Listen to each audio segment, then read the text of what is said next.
iPod? I had a Treo 680. Okay. And I was with AT&T, so it was an easy transition from the service point of view. I think it's in general, just usability-wise, it's just the best thing that I've seen. I like the fact there's a full browser, other than it's just a mini browser that I use on other phones. I said I needed to go to 8 gig nano, and like buying this one, that's like $250 I would have to spend anyway. So to me, the price is reasonable. If you take $600 minus $250, that's $350. Yeah. $350 for a phone is what I pay for my Treo. So to me, that's cost-wise is not a big deal for me. I think it's so much easier because now I don't have to wait for connection to get the voicemail, which is the biggest factor for me. Well, so you can get the voicemail even when you're not connected to the network. On here. The way they handle the contacts is probably one of the better things. I mean, Treo does a pretty good job. I think they do a step better. I would call in for a voicemail sometimes 3 times, 4 times to get my voicemail because it disconnects me. I've never had that problem.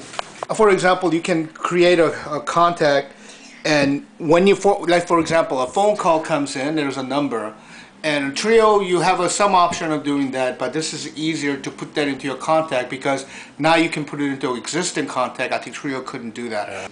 And people were going, oh, you know, aren't you worried about things not working and this and that? And I said, you know what, they'll fix it, and they did. City of San Jose is trying to do of course, San Francisco failed at it, but citywide free Wi-Fi.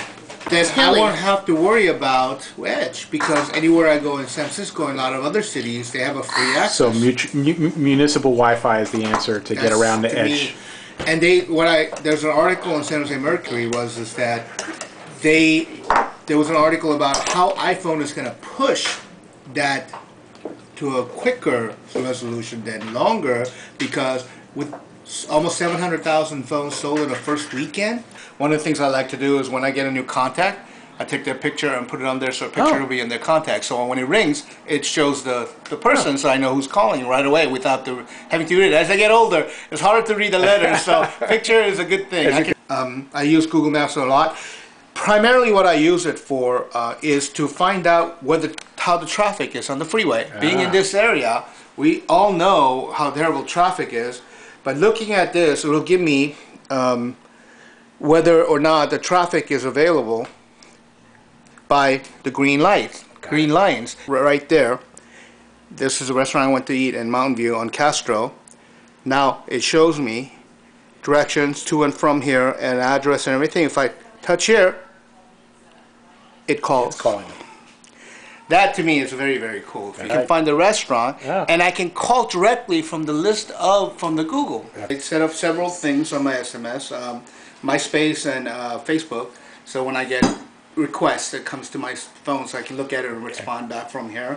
Photos of friends and family that I use, that I carry with me, and I show it off. How many photos are you carrying? Right now it's only about 30 right here. Okay. And so I was at a concert, a friend of mine's concert. Was a singer, the lead singer over there was this lady over here named Becca, and I took that from there and actually came out pretty nicely. Nice. But one of the things it doesn't do yet that I can't believe they can't cut and paste, which you could do with every other cell phone. That's one of the downfalls of iPhone. It's not yet anyways, but so you cannot, for example, go onto a website and copy let's say a name and put it into your contact list yet. One of my favorite things was I had a whole database of movies that is ever made, and if I needed to look up an actor or an actress, and I can go in and do that. You can do that somewhat with the web-based application they say, but I still like to have it on here. I was able to load an entire West Coast map for my GPS navigation system, plus all that movie database, plus everything else. Only filled up less than a gig. So less than a gig on your Treo. Yeah.